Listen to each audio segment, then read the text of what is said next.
శుభోదయం మిత్రులారా, వార్తా కథనాలపై విశ్లేషణ కార్యక్రమం టీజీటీవీ మార్నింగ్ న్యూస్ కు స్వాగతం. నేను మీ జర్నలిస్ట్ సత్య. ముందుగా రాష్ట్రంలో జరుగుతున్న రాజకీయ పరిణామాలను కనుక పరిశీలించినట్లయితే బనకచెర్ల మీద కాంగ్రెస్ ప్రభుత్వం సాచివేత ధోరణితోటి మరి ఇక్కడ ముందుకు సాగుతూ ఉంటే, మరోవైపు కేంద్ర ప్రభుత్వం ఎలాగైనా సరే బనకచెర్ల ద్వారా గోదావరి నీటిని కావేరికి అనుసంధానం చేసి తమిళనాడులోకి మరి ఇక్కడ ఆ జలాలను పంపి తమిళనాడులో మరి ఇక్కడ ఏదైతే రాజకీయంగా పాగా వేయాలని చెప్పి ప్రయత్నం చేస్తూ ఉంటే, మరి ఇక్కడ ఏదైతే ఆ బనకచెర్ల ద్వారా ఎఫెక్ట్ అయ్యే రాష్ట్రాలు ఇటు మహారాష్ట్ర అయితేంది, ఛత్తీస్గఢ్ అయితేంది, అదేవిధంగా కర్ణాటక అయితేంది, ఇటు ఏపీ, మరి ఇక్కడ ఓవరాల్ గా ఇటు ఒరిస్సాకు మరి 5 రాష్ట్రాలు 6 రాష్ట్రాలకు ఇబ్బంది అయ్యే పరిస్థితి ఉన్నది.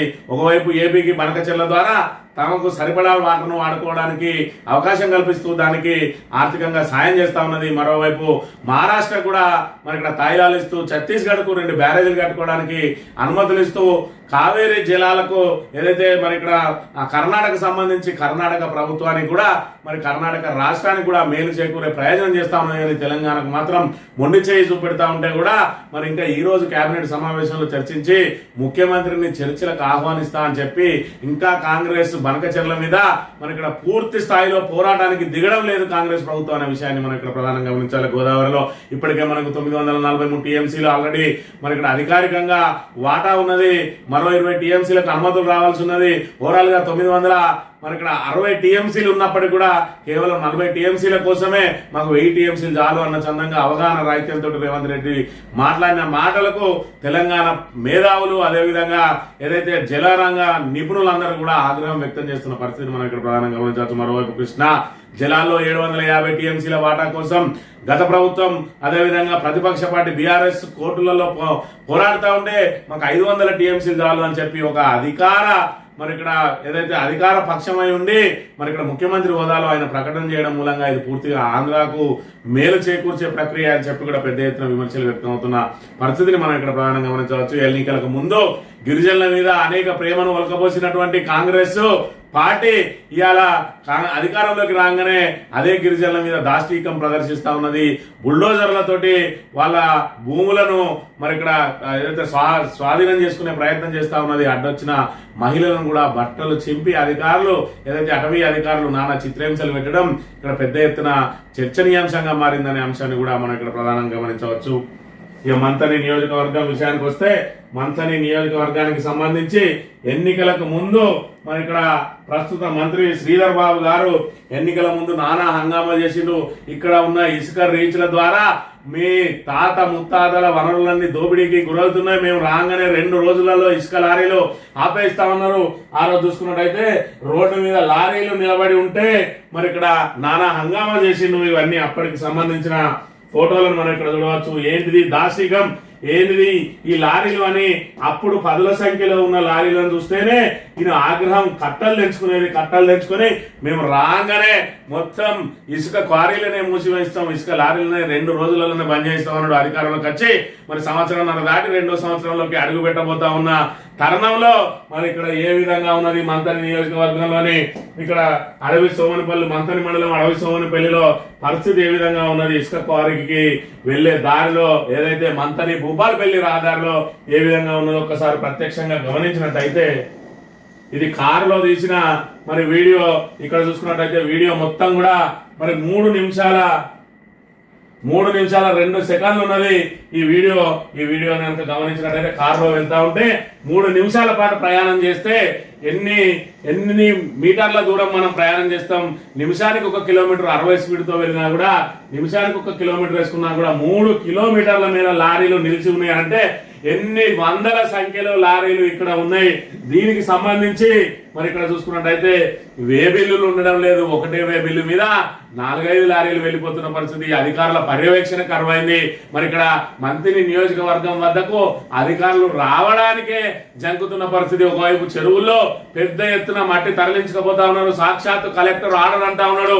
కేవలం 2 ఇటుక బట్టీల పేరు మీద 90 ట్రిప్పులు ఇస్తే 900కు పైగా ట్రిప్పులు కొట్టకపోయినా పెద్ద ఎత్తున ఆరోపణలు వచ్చిన తర్వాత మరో 200 ట్రిప్పులకు కట్టి మళ్ళీ 2000 ట్రిప్పులు మరి దాటించకపోయే ప్రయత్నం చేస్తా ఉన్నారు. ఇక ఇంత పెద్ద సంఖ్యలో లారీలు ఉన్నాయి. మరి ఆ రోజు చూసుకున్నట్టయితే శ్రీధర్ బాబు ముసలి కన్నీరు గార్చిండు. మరి ఇక్కడ తాత ముత్తాతల వనరులు దోచుకుపోతారన్నాడు. ఇవాళ ఆ రోజు పోయిన ప్రతి లారీ కూడా వే బిల్లు ద్వారా పోయింది. ఆదాయం అంతా కూడా ప్రభుత్వానికి జమ అయింది. ఇవాళ ప్రభుత్వ ఆదాయానికి గండి కొడుతూ ఒకటే వేబిల్లు మీద పదుల సంఖ్యలో లారీలు వెళ్తా ఉన్నాయి. కనీస పర్యవేక్షణ కరువైంది. ఇక్కడ చూసుకున్నట్టయితే మరి ఇక్కడ మైనింగ్ అధికారులు కానీ, అదే విధంగా ఆర్టీఐ అధికారులు కానీ, పోలీస్ అధికారులు కానీ కిమ్మనకుంటా ఉంటా ఉన్నారంటే ఎవరి వాటా ఎంత. మరొక వైపు శ్రీధర్ బాబు ఈ వీటిని ఆపకుండా ఉండడానికి గల కారణం ఏంది?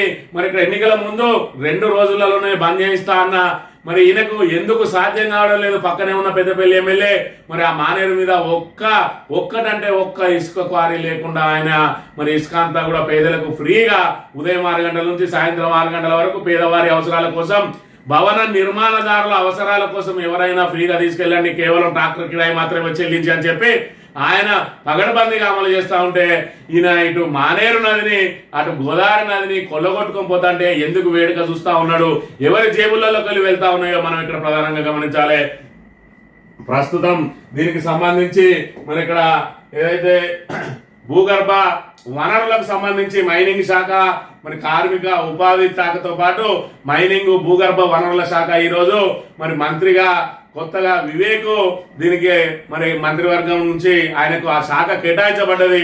మరి వివేక్ గారైనా ఇప్పటికైనా ఈ లారీల మీద మరి శ్రద్ధ వహిస్తారా? వాళ్ళ అధికారులు ఈ విధంగా విచ్చలవిడిగా ఒకటే మరి వేబిల్లి మీద పదుల సంఖ్యలో లారీలలో ఇసుక దోపిడీ గురైతా ఉన్నది. ప్రభుత్వ ఆదాయానికి పెద్ద ఎత్తున గండి పెడతా ఉన్నది. దీని వెనుక ప్రభుత్వ పెద్దలతో పాటు అనేక మంది అధికారుల హస్తం ఉన్నది. ఈ రకంగా వనరులు దోపిడీకి గురైతా ఉంటే మరి ఇక్కడ కొత్తగా మంత్రిగా బాధ్యతలు చేపట్టిన వివేక్ గారు దీని మీద దృష్టి సారిస్తారా, లేదంటే ఆయన కూడా అందరిలాగే మరి ఇక్కడ చూసి చూడనట్టు వ్యవహరిస్తారా? ఎందుకంటే మంత్రి నియోజకవర్గంలో వేరు పెట్టడానికి ఏ అధికారి కూడా సాహసించడం లేదు. వారితో పాటు మరి తన శాఖకు సంబంధించిన మరి ఈ అంశాన్ని అయినా వివేక్ దృష్టి సారిస్తారా, లేదంటే మంత్రితో మనకెందుకులే అని చెప్పి చూసి చూడనట్టు వదిలేస్తారా? వాళ్ళ శాఖ అప్రతిష్ట పాలైతా ఉంటే ఆయన కలగ చేసుకుంటారా లేదా అని చెప్పి ఇప్పుడు ప్రజలు ఎదురు చూస్తున్న పరిస్థితి. ఎందుకంటే ఇక్కడ శ్రీధర్ బాబుకు ఎన్నిసార్లు మొరబెట్టుకున్నా ఆయన వినే పరిస్థితిలో లేడు కాబట్టి, ఆయన ఇచ్చిన మాటకు ఆయనే కట్టుబడి లేడు కాబట్టి ఇక దాన్ని కాపాడాలంటే కనీసం ప్రభుత్వ ఆదాయాన్ని ఆయన ఏదైతే ఎన్నికల ముందు మొసలి కన్నీరు గార్చిండో 2 రోజులలోనే ఇసుక లారీలు బంద్ చేయిస్తా, మరి వనరులన్నీ దోపిడీకి గురైతానే అన్నాడు. ఇలా ఈ దోపిడీ చేస్తున్నది ఎవరో సమాధానం చెప్పాల్సిన ఆయన, వీటిని బంద్ చేయాల్సిన ఆయన మరి ఇక్కడ అక్రమాలు జరుగుతా ఉంటే మరి చూసి చూడనట్టు వ్యవహరిస్తా ఉన్నాడా, లేదంటే మరి అక్రమాలు తన కనుసన్నల్లోనే జరుగుతా ఉన్నాయా అనేది మరి ఇక్కడ ప్రజలకు అర్థం కాని అంతు చిక్కని ప్రశ్నగా మారింది. కనీసం కొత్తగా మంత్రిగా బాధ్యతలు చేపట్టినటువంటి వివేక్ గారైనా దీని మీద దృష్టి సారించి ప్రభుత్వ ఆదాయానికి గండి కొడుతున్నా మరి ఇక్కడ ఈ బ్రోకర్లు, ఇసుక బ్రోకర్లు ఎవరైతే ఉన్నారో వాళ్ళు, దానికి సంబంధిత అధికారులు, ఆర్టీఐ అధికారులు కానీ, మైనింగ్ అధికారులు కానీ, మరి వీళ్ళందరి మీద రెవెన్యూ అధికారులు కానీ వీళ్ళ మీద చర్యలు చేపట్టి ఈ ఇసుక దోపిడీని అరికడతారా అని చెప్పి ఎదురు చూస్తా ఉన్నారు. మరి ఇక్కడ ఈ రాబోయే రోజులలో ఆయన ఈ ఇసుక దోపిడీ ఏదైతే ఉన్నదో పోనీ ఇసుక అంతా కొల్లగొట్టుకపోతాను, కనీసం ప్రభుత్వానికి ఆదాయం అయినా వస్తుందా అంటే అక్రమార్కుల జేబులు నిండుతా ఉన్నాయి తప్ప ప్రభుత్వానికి పైసా ఆదాయం వచ్చే పరిస్థితి లేదు. ఎందుకంటే ఒకటే వేబిల్లు మీద పదుల సంఖ్యలో లారీలు పోతా ఉన్నాయని పెద్ద ఎత్తున ఆరోపణలు వచ్చిన కనీస తనిఖీలు కూడా జరగడం లేదు. అడపా ఏదో ఒక లారీని తనిఖీ చేసి మమ అనిపిస్తున్న పరిస్థితి. మరి ఇక్కడ వివేక్ గారు దీని మీద ప్రత్యేక దృష్టి సారించి మరి ఇక్కడ ఎవరైతే అక్రమాలకు పాల్పడుతున్నారో వాళ్ళందరి మీద చర్యలు తీసుకోవాలి. దీని వెనుక ఉన్న పెద్దల భాగవతం కూడా బయట పెట్టాలని చెప్పి మంత్రిని ప్రజలు కోరుతున్న అంశాన్ని మనం ఇక్కడ చూడవచ్చు. వార్తా కథనాలను కనుక పరిశీలించినట్టయితే ముందుగా నమస్తే తెలంగాణలో ఇరాన్ పై అమెరికా భీకర దాడి, 3 అణుకేంద్రాలపై విరుచుకుపడిన అగ్రరాజ్యం, భూగర్భ న్యూక్లియర్ ప్లాంట్స్ లక్ష్యంగా భారీ దాడులు, ఇజ్రాయెల్ యుద్ధంలోకి America, operation midnight hammer పేరిట దాడి, బంకర్ బస్టర్ బాంబులతో బీభత్సకాండ, ఫోటో సహా 3 అణుకేంద్రాల ధ్వంసం, ప్రతీకారానికి పాల్పడితే మరిన్ని దాడులు. శాంతి కావాలా, విషాదం కావాలా? మీరు ప్రమాదకర యుద్ధం మొదలు పెట్టారు, అమెరికాకు శాశ్వత గాయం ఖాయం అంటున్న మరి ఇరాన్ ఘాటు హెచ్చరికలు అమెరికా ఏదైతే ఇజ్రాయెల్ కు సంబంధించి మరి ఇక్కడ అమెరికా మేము జోక్యం చేసుకుంటామని చెప్పి ఉవ్వులెరుతా ఉన్నది. 2 వారాల పాటు వేచి చూస్తాం, మీకు విషాదం కావాలా లేదంటే మరి మీకు దానికి సంబంధించిన మరి శాంతి కావాలా కోరుకోండి అని చెప్పి మరి ప్రకటన చేసి 2 రోజులు గడవక ముందే మరి ఇక్కడ ఆపరేషన్ మిడ్ నైట్ పేరుతోటి మరి రాత్రి దాడులకు పాల్పడి వాళ్ళకు సంబంధించిన న్యూక్లియర్ ప్లాంట్ లక్ష్యంగా భారీ దాడులు, అణు కేంద్రాల మీద పెద్ద ఎత్తున దాడి చేసింది. దాంతో ఇరాన్ కూడా పెద్ద ఎత్తున మరి ఇక్కడ అమెరికాకు వార్నింగ్ ఇస్తున్న పరిస్థితి. మీకు శాశ్వత గాయం జరిగే విధంగా మేము కూడా మరి తిప్పి కొడతామని చెప్పి కూడా చెప్తున్న పరిస్థితి. మరోవైపు చూసుకున్నట్టయితే ఇజ్రాయెల్ ఇరాన్ యుద్ధాన్ని ఆపడానికి ప్రయత్నం చేయాల్సిన ట్రంప్ మరి అగ్గికి ఆజ్యం వస్తున్నట్టు ఆయన ప్రత్యక్ష యుద్ధంలో పాల్గొనడంతో పెద్ద ఎత్తున ఇది మరి 3వ ప్రపంచ యుద్ధానికి దారితీస్తుందా అన్న మరి ఇక్కడ అనుమానాలు వ్యక్తం అవుతున్నాయి. ఒకవైపు పాకిస్తాన్ నోబెల్ శాంతి బహుమతి ఇవ్వాలని చెప్పి మరి ఇక్కడ ఏదైతే ట్రంప్ కు నోబెల్ శాంతి బహుమతి ఇవ్వాలని చెప్పి ప్రకటన చేసి 2 రోజులు గడవక ముందే ఇక్కడ చూసుకున్నట్టయితే ఇరాన్ మీద దాడి చేసింది. మరోవైపు పాకిస్తాన్ దువ్వి ఇరాన్ ఖతం చేయడానికి ఏదైతే ప్రయత్నం చేస్తామో నిన్న రోజున పాకిస్తాన్ కూడా మరి ఖండించింది. అదేవిధంగా చైనా రష్యాలు కూడా మరి దాడులను ఖండించింది. మరి ఇక్కడ చైనా రష్యాలు ఇరాన్ కు మరి ఇక్కడ ఏదైతే మద్దతుగా నిలిచి అదేవిధంగా పాకిస్తాన్ కూడా మద్దతుగా నిలిచిన పక్షంలో ఇది పశ్చిమాసియాలో పెద్ద ఎత్తున మరి ఇక్కడ యుద్ధానికి దారితీసే పరిస్థితి ఉన్నది. ఇది కూడా ప్రపంచవ్యాప్తంగా చుట్టుకుపోయే ప్రమాదం ఉన్నది. మరి ఏదైతే వాళ్ళ ఆయిల్ నిల్వల మీద కన్నేసిన మరి ట్రంప్ ఈ రకంగా తన ఆధిపత్యం నిరూపించుకోవడం కోసం ఈ రోజు ఇరాన్ మీద ఏకపక్షంగా దాడులు చేయడాన్ని ప్రపంచ దేశాలు మరి తీవ్రంగా ఖండిస్తా ఉన్నాయి. హర్మూజ్ జలసంధి మూసివేత ఇరాన్ పార్లమెంట్ నిర్ణయం.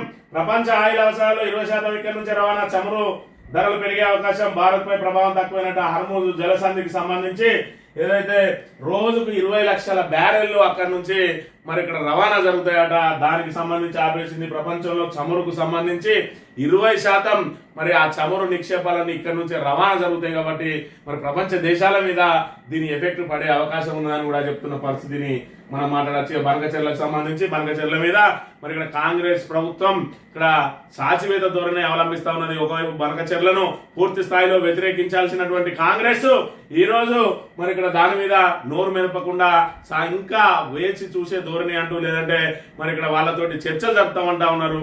మరోవైపు సుప్రీంకోర్టుకు ఎందుకు వెళ్లరు అని చెప్పి పెద్ద ఎత్తున ప్రశ్నలు ఉత్పత్తమవుతున్నాయి. సుప్రీంకోర్టుకు వెళ్లరేందుకు? రేవంత్ మౌనం తెలంగాణకు శాపం. బనకచెర్లపై సాచివేత ధోరణితో కాంగ్రెస్ సర్కార్. తమిళనాడు బీజేపీ రాజకీయ క్రీడకు కాంగ్రెస్ సహకారం. ఇప్పటిదాకా కావేరీ లింక్ పై నోరు విప్పిన ముఖ్యమంత్రి అన్యాయంపై న్యాయస్థానానికి వెళ్లకుండా తాత్సారం. గోదావరి బేసిన్ లో కేంద్రం విభజన విధానం అమలు. ఒక్కో రాష్ట్రాన్ని ఒక్కో తీరుగా నోరు మూయిస్తున్న మోదీ 8 మంది ఎంపీలను ఇచ్చిన తెలంగాణ గొంతుకు వస్తున్న బీజేపీ అని చెప్పి మరి దీని మీద ఎన్ని రాష్ట్రాలకు ఇబ్బంది జరుగుతూ ఉంటుందంటే మహారాష్ట్ర, కర్ణాటక, ఛత్తీస్గఢ్, తెలంగాణ, ఆంధ్రప్రదేశ్ తో పాటు మరి ఇక్కడ వీటన్నిటికీ ఇబ్బందులు పడతా ఉంటే మరి ఆంధ్రప్రదేశ్ కు బనకచెర్లను ఇచ్చిండ్రు. అదే విధంగా చూసుకున్నట్టయితే మహారాష్ట్రకు Krishna Koyna intra river link ప్రాజెక్టుకు ఆర్థిక సాయం చేస్తానన్నట. కర్ణాటక కృష్ణా జలాల పంపిణీ. బ్రిజేష్ కుమార్ ట్రిబ్యునల్ 2 అవార్డు అమలు ద్వారా ఆల్మెట్టి ఎత్తు స్టోరేజ్ పెంచుకోవడానికి అవకాశం కల్పిస్తా ఉన్నట. ఆల్మెట్టి ఎత్తు పెంచద్దు అని చెప్పి పెద్ద ఎత్తున మరి ఇక్కడ దాని మీద కూడా పెద్ద వ్యతిరేకత వ్యక్తం అవుతుంటే మరి ఇక్కడ ఏదైతే కేంద్రానికి మేలు జరిగే ప్రక్రియలో భాగంగా కేంద్రం నుంచి అనుమతులు ఇవ్వడానికి సిద్ధపడ్డది. దాని ద్వారా కర్ణాటకను మచ్చిక చేసుకునే ప్రయత్నం చేస్తా ఉన్నది. ఇక్కడ Krishna Koyna intra river link ప్రాజెక్టుకు మహారాష్ట్రకు అనుమతులు, ఆర్థిక సాయం ఇచ్చి దాన్ని మచ్చిక చేసుకుంటా ఉన్నది. అదేవిధంగా ఛత్తీస్గఢ్ కు 49,000 కోట్ల విలువైన బోత్గాడు. అదేవిధంగా ఇంద్రావతి ఏదైతే మహానది ఇంద్రావతి లింక్ ప్రాజెక్టు కూడా అనుమతులు ఇచ్చి మరి ఛత్తీస్గఢ్ నోర్ముయిస్తా ఉన్నది. మరి ఆంధ్రప్రదేశ్ కి అయితే బనకచెర్ల ద్వారా ప్రత్యక్ష లాభం మొట్టమొదటిగా లాభించేది ఆంధ్రప్రదేశ్ కే కాబట్టి ఆంధ్రప్రదేశ్ కూడా నోరు మెదపది. ఇక దీని ద్వారా తెలంగాణకు వచ్చే లాభం ఏందన్నది రేవంత్ రెడ్డికి తెలియదు. తెలంగాణకు వచ్చే లాభం ఏమీ లేదు. అయితే గీతే రేవంత్ రెడ్డికి రేపు సీటు జరిగిపోయే పరిస్థితి వస్తే మరి ఆ సీటు జరగకుండా మరి ఒక పీఠాన్ని ఎవరైనా లాగితే దానికి మరి ఇక్కడ సపోర్ట్ పెట్టి ఆపడానికి మాత్రమే ఈ రోజు మరి బనకచెర్లకు ఈయన తలూపాల్సిన దుస్థితి ఏర్పడింది. ఇదంతా తెలంగాణ ప్రజల దౌర్భాగ్యం అనే విషయాన్ని మనం ఇక్కడ ప్రధానంగా గమనించాలి. మరి ఏకపక్షంగా వాళ్ళు ఆ ప్రయత్నాలు చేస్తా ఉంటే కోర్టుకు ఎందుకు వెళ్తలేదు, ఎందుకు చర్చలకు తాతాలాడుతా ఉన్నది, ఎందుకు 1000 టీఎంసీలు మాకు చాలు అని చెప్పి రేవంత్ రెడ్డి చెప్తా ఉన్నాడో మరి దీని మీద స్పష్టత లేదు. మరి తెలంగాణ మరి ఏదైతే జల హక్కులను తాకట్టు పెట్టి ఈ రోజు తన రాజకీయ పబ్బం గడుపుకోవడానికి ప్రయత్నం చేస్తున్న పరిస్థితి ఈ రోజు తెలంగాణలో నెలకొన్నది. మరి ఇక్కడ బనకచెర్ల అనేది పూర్తి స్థాయిలో నిర్మాణం జరిగితే ఇప్పటికే గోదావరిని ఎడారిగా మార్చి కాళేశ్వరంలో మేడిగడ్డ ప్రాజెక్టును రిపేర్ చేయకుండా ఈ రోజు ఇటు ప్రాణహిత నీటిని ఇటు గోదావరి నీటిని దానికి వదిలేయడంతో బనకచెర్ల కనుక పూర్తి స్థాయిలో నిర్మాణం జరిగితే అటు తమిళనాడుకు నీటి అలొకేషన్ దొరుకుతుంది, బనకచెర్లకు నీటి అలొకేషన్ దొరుకుతుంది. తెలంగాణకు రాబోయే రోజులలో మరి ఇక్కడ జలగండాలు మరి ఇక్కడ పూర్తి స్థాయిలో ముంచుకొస్తున్న పరిస్థితిని కూడా మనం ఇక్కడ ప్రధానంగా చూడాలి. ఈ అడవి బిడ్డలపైకి బుల్డోజర్ బట్టలు ఆడబిడ్డల బట్టలు దింపి బూటుకాలతో తన్ని దాష్టికం. ఆదివాసీల సాగుభూమి ఆక్రమించి కందకాల తవ్వకం. అడ్డొచ్చిన మహిళలపై అటవీ శాఖ సిబ్బంది దాడులు. అమానుషంగా అసభ్యంగా ప్రవర్తించిన అధికారులు. బూరుగుంపాడు ఘటనలో దవాఖాన పాలైన మహిళలు. ప్రభుత్వం అన్నతోనే పోడుపై దుందుడుకు చర్యలు. ఇంత జరిగినా దాడి చేసిన వారిపై చర్యలు చేపట్టిన కాంగ్రెస్ సర్కార్ తీరుపై జాతీయ స్థాయిలో విమర్శలు. నేడు బాధితులను పరామర్శించనున్న బీఆర్ఎస్ నేతలు. గతంలో చూసుకున్నట్టయితే కాంగ్రెస్ ప్రతిపక్షంగా ఉన్న రోజున అడవి బిడ్డల కోసం ముసలి కన్నీరు గార్చిండు. అడవి బిడ్డలను ఏదైతే భూముల కోసం కొట్లాడితే వాళ్ళ మీద కేసులు పెడతారా అన్నారు. ఇవాళ ఏకంగా ఆడబిడ్డల బట్టలు చింపి బూటు కాళ్ళతోటి దాడులు చేస్తున్నా కూడా మరి ఇక్కడ కన్ను మూసుకుంటా ఉన్నారు. మరోవైపు చూసుకున్నట్టయితే మరి ఇక్కడ ఏకైక మరి ఆదివాసీ మంత్రి ఉన్నది సీతక్క. అడవి బిడ్డల కోసం తాను ఎన్నో చేసినా అని చెప్పి మరి నెత్తుల మీద ముల్లెలు పెట్టుకొని పిఆర్ స్టంట్లతోటి మరి ఇక్కడ చుట్టూ 100 మంది సిబ్బందులు పెట్టుకొని ఆమెనే ముల్లెలు మోసుకుంటా వీడియోలు తీసుకుంటా మరి అడవి బిడ్డల కోసం చాలా కష్టపడ్డది. ఫిజికల్ గా ఆమె రాళ్ళు రప్పలల్లా తిరుక్కుంటా కూడా పోయింది అని చెప్పి మరి ఏదైతే ఆ నటన ఆస్కార్ లెవెల్లో నటించి ఈరోజు మరి అధికారంలోకి వచ్చి మరి మంత్రిగా బాధ్యతలు స్వీకరించి కనీసం అడవి బిడ్డలకు జరుగుతున్న అన్యాయాన్ని ఖండించలేని దుస్థితిలో ఉన్నది ఇలా సీతక్క. మరి ఆమె కళ్ళు కనబడతలేవా లేదంటే మరి ఇక్కడ చూసినా కూడా చూడనట్టు వ్యవహరిస్తా ఉన్నదా ఇక్కడ చూడాలి. ఇది అడవి ప్రాంతం, మమ్మల్ని ఎవరేం చేస్తారు అనుకున్నారు కాబోలు. అమాయక ఆదివాసీ ఆడబిడ్డలపై అడవి శాఖ సిబ్బంది తమ ప్రతాపాన్ని చూపించారు. 2 రోజుల క్రితం భద్రాద్రి కొత్తగూడెం జిల్లా బూరుగుంపాడు మండలం ఇరవెండి అటవీ పరిధిలోని కొరసా గుంపులో ఆటవిక చర్యకు దిగారు. మగవాళ్ళు ఎవరు లేని సమయంలో ఆదివాసీ ఆడబిడ్డల కోడు పొలంలో పత్తి గింజలు వేస్తుండగా 6 అటవీ శాఖ సిబ్బంది జేసీబీతో దిగబడ్డారు. ఇక్కడికి ఎందుకు వచ్చిండ్రు, మెషిన్ ఎందుకు వేసిండ్రు అని ప్రశ్నించిన మహిళపై అమానుషంగా ప్రవర్తించారు. దుర్భాషలాడిను. జుట్టు పట్టుకొని జాకెట్లు నింపి మరి దాడి చేసిరు. ఇది మా జాగా, మీరెందుకు వచ్చారే అంటూ జుగుప్సాకరంగా ప్రవర్తించిందట. ఈ రకంగా ఆడబిడ్డల మీద ఈ దాష్టికం ప్రవర్తిస్తే ఇప్పటి వరకు వాళ్ళ మీద చర్యలు లేవు సరికదా. మరి ఇక్కడ సీతక్క కనీసం నోరు మెదపది. అనవసరమైన విషయాల్లో మరి ఇంత నోరేసుకొని బయటపడతారు తప్ప తన సొంత సామాజిక వర్గానికి సంబంధించిన అడవి బిడ్డలకు ఇంత అన్యాయం జరుగుతూ ఉంటే ఎందుకు మాట్లాడలేదు సీతక్క అనే విషయాన్ని మరి ఇక్కడ తెలంగాణ ప్రజానీకం అంతా కూడా గమనించాలి. ఇక 15 లక్షలకు ఎగ్జిటి పోస్ట్ డిఎస్సి స్పోర్ట్స్ కోటా కొలువుల భర్తీలో భారీ స్కామ్. అర్హతలు లేని వారికి ఉద్యోగాలు కట్టబెట్టిన అభ్యంతరాలు వచ్చిన ఆగమేఘాలపై నియామకం. రిక్రూట్మెంట్ లో అడుగడుగున ఉల్లంఘనలు. రీవెరిఫికేషన్ లో 25 మంది అనర్హుల గుర్తింపు. 6 నెలలుగా నివేదికను తొక్కిపెట్టిన అధికారులు అని చెప్పి మరి హడావిడిగా డిఎస్సి దానికి ఏదైతే నియామకాలు చేపట్టిండ్రు. మరి గతంలో చూసుకున్నట్టయితే ఆల్రెడీ మరి బీఆర్ఎస్ హయాంలో వచ్చిన డిఎస్సి నోటిఫికేషన్ కి అదనంగా 5,000 పోస్టులను కలిపి మేము 11,000 డిఎస్సి పోస్టులు వేసినామని చెప్పి గొప్పగా చెప్పుకున్న సర్కార్ ఇక్కడ పెద్ద ఎత్తున స్పోర్ట్స్ కోటాలో అవకతవకలు జరుగుతా ఉన్నాయని చెప్పి అభ్యర్థుల నుంచి మరి ఇక్కడ అనేక ఫిర్యాదులు వచ్చినా కూడా వాటన్నిటిని కూడా ముట్టదాఖలు చేసి 15 లక్షల రూపాయలకు ఒక పోస్టును అమ్ముకున్నారట. ఏ విధంగా ఎవరు ఎక్కడ ఎట్లా దొరికితే అట్లా ఏ విధంగా దోచుకుంటా ఉన్నారో దీని ద్వారా తేటతెల్లమవుతున్న పరిస్థితిని మనం ఇక్కడ ప్రధానంగా చూడవచ్చు. మరి ఈ రకంగా మరి ఒకవైపు ఆల్రెడీ అధికారులు చేస్తా ఉన్నారా లేదంటే అధికారులకు మరి ఆదేశాలు ఇచ్చి మరి ఇక్కడ ప్రభుత్వంలోని పెద్దలే చేస్తా ఉన్నారా. మొత్తానికైతే 25 పోస్టులు 15 లక్షల చొప్పున అమ్మినట. దీనికి సంబంధించి అర్హులైన అభ్యర్థులు ఎవరైతే ఉన్నారో వాళ్ళు కోర్టుకు వేయండు. ఇప్పుడు తీగలాగితే డొంకంత కదిలే పరిస్థితి మరి ఇక్కడ నెలకొన్నది. 25 మందికి అనర్హులకు ఉద్యోగాలు ఇచ్చినట్టు ప్రాథమికంగా తేలిందట. అయినా నివేదికను తొక్కి పెడతా ఉన్నారని చెప్పి మరి ఏదేమైనా కోర్టును జోక్యం చేసుకున్న తర్వాత నివేదికను ఇవ్వక తప్పది. మరి ఇవన్నీ కూడా వాళ్ళకు సంబంధించిన మరి ఏదైతే స్పోర్ట్స్ కోటాకు సంబంధించిన దాని పత్రాలు కానీ అదేవిధంగా వాళ్ళకి వచ్చిన ర్యాంక్ కానీ కోర్టు పరిశీలించినట్టయితే ఈ అధికారుల పైన వేటు తప్పదనే విషయాన్ని మనం ఇక్కడ ప్రధానంగా చూడవచ్చు. సాక్షి దినపత్రిక కనుక గమనించినట్టయితే అమెరికా మెరుపుదాడేట మరి ఇక్కడ ఇరాన్ ఇజ్రాయెల్ యుద్ధంలో మధ్యవర్తిత్వం చేస్తా అని చెప్పి మరి ఇక్కడ పెద్దన్న పాత్ర పోషించాల్సిన ట్రంప్ ఏకపక్షంగా ఇరాన్ మీద దాడికి పాల్పడడాన్ని మరి ఇక్కడ ప్రపంచ దేశాలన్నీ కూడా ఖండిస్తున్న పరిస్థితిని మనం ఇక్కడ ప్రధానంగా చూడాలి.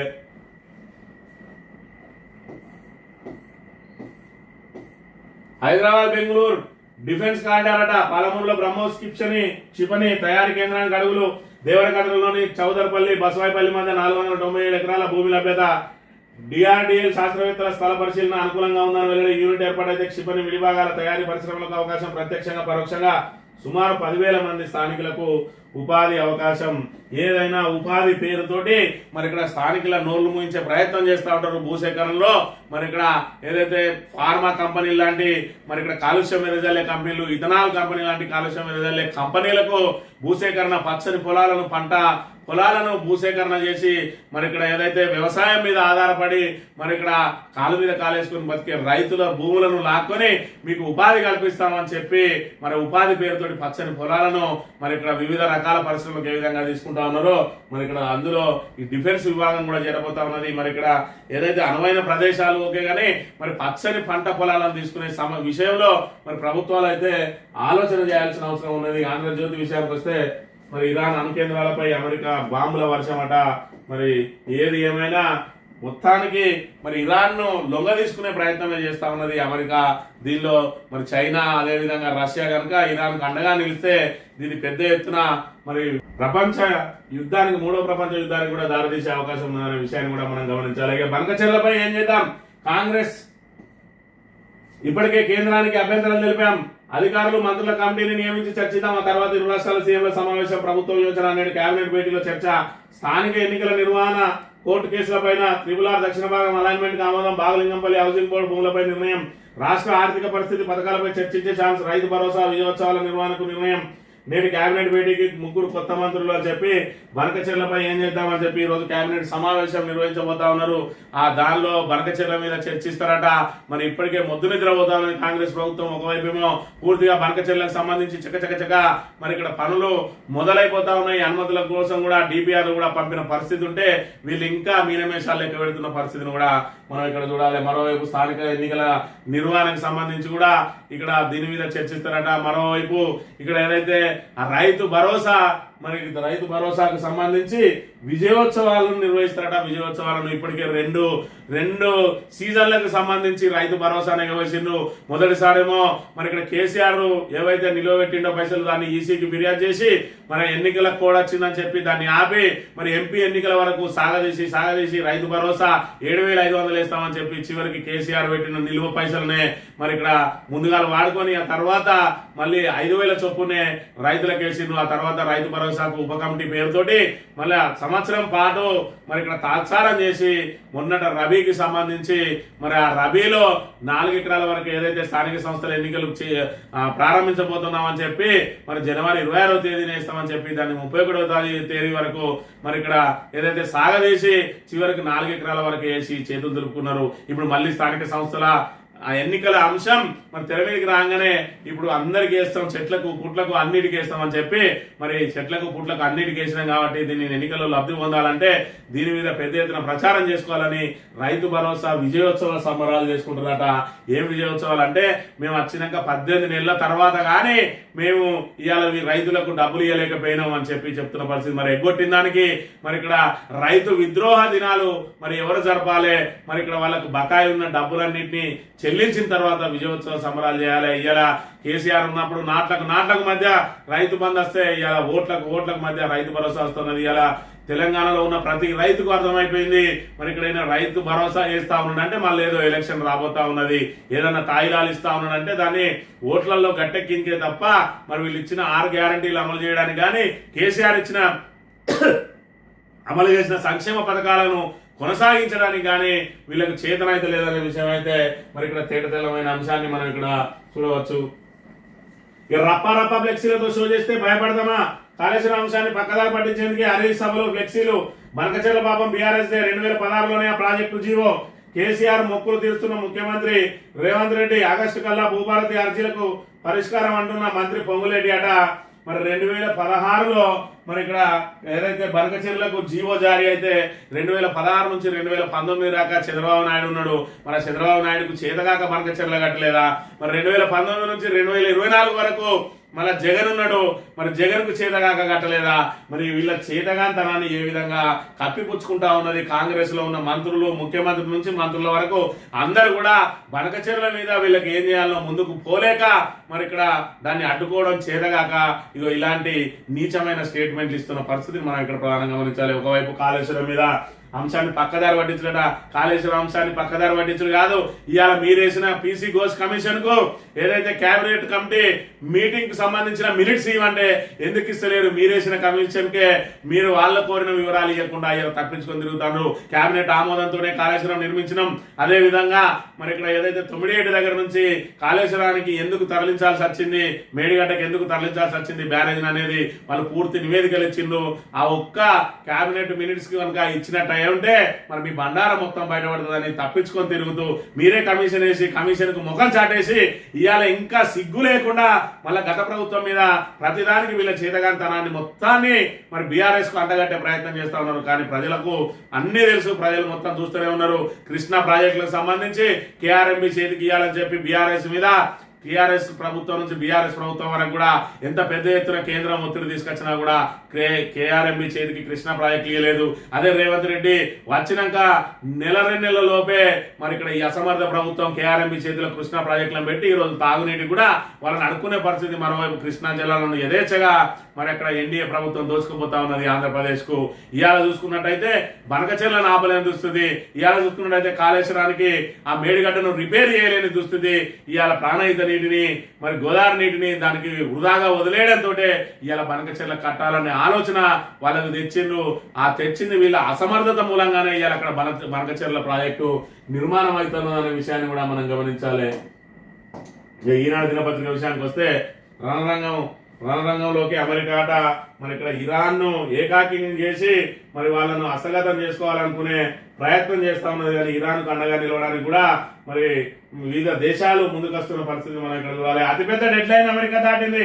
అనుచర్చలకు ఇక తావేలేదు. మా దేశానికి తనను తాను రక్షించుకునే హక్కు ఉంది. తదుపరి దారుణ పరిణామాలకు అమెరికాలోని అరాచక ప్రభుత్వం పూర్తి బాధ్యత వహించాల్సిందే. మా అనుస్థావరాలపై దాడి చేయడం ద్వారా అతిపెద్ద రెడ్ లైన్ ను అమెరికా దాటింది. నేను రష్యా రాజధాని మాస్కోకు వెళ్తున్న ఆ దేశ అధ్యక్షుడు పుతిన్ తో చర్చిస్తా అని చెప్పి ఇటు రష్యాకు, ఇటు చైనాకు, ఇటు పాకిస్తాన్ కు వెళ్లి మరి వాళ్ళు ఏదైతే సహాయం కోరే ప్రయత్నం చేస్తున్న పరిస్థితిని కూడా మనం ఇక్కడ ప్రధానంగా గమనించాలి.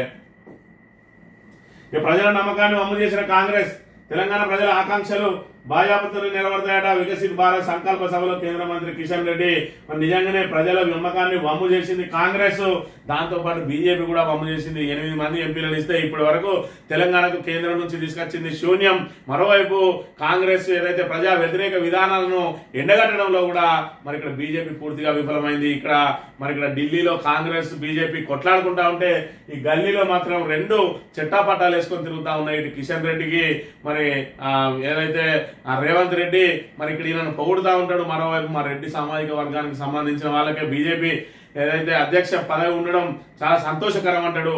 ఆయన ఏదైతే రాగద్వేషాలకు అతీతంగా, కులమతాలకు అతీతంగా తన స్వార్థాన్ని వదిలిపెట్టి మరి పరిపాలన చేయమంటే ఆయన ఏమైనా రెడ్డిల గురించే మాట్లాడి తన సామాజిక వర్గం గొప్పదని చెప్పి మరి ఏదైతే బహిరంగంగా మాట్లాడతాడో అంటే ఆయన సామాజిక వర్గాన్ని డెవలప్ చేసుకోవడానికి అధికారాన్ని దుర్వినియోగం చేస్తా ఉన్నాడు అనేది కూడా మరి అర్థమయ్యే పరిస్థితిని మనం ఇక్కడ ప్రధానంగా గమనించాలి. ఏదేమైనా బీజేపీ మీద పెట్టుకున్న ఆశలు పూర్తిగా అడియాసలైన విషయాన్ని కూడా మనం ఇక్కడ గమనించాలి. తెలంగాణకు శ్రీరామ రక్ష అంటే బీఆర్ఎస్ ఇవాళ బనకచెర్ల అక్కడ కట్టి మరి తెలంగాణ నీటిని దోచుకుపోవడానికి ప్రయత్నం చేస్తూ ఉంటే ఏ ఒక్క బీజేపీ ఎంపీ కూడా కిమ్మనకుండా ఉంటాడు. మరోవైపు బండి సంజయ్ లాంటి మరి ఇక్కడ కేంద్ర మంత్రి ఆంధ్రాకు వెళ్లి మీకు 30,000 కోట్లకు పైగా నిధులను ఇచ్చిండు నరేంద్ర మోడీ. మీరు అందరూ కూడా మరి ఇక్కడ ఏదైతే బీజేపీ ప్రభుత్వానికి మరి ఇక్కడ లాయల్ గా ఉండాలంటాడు.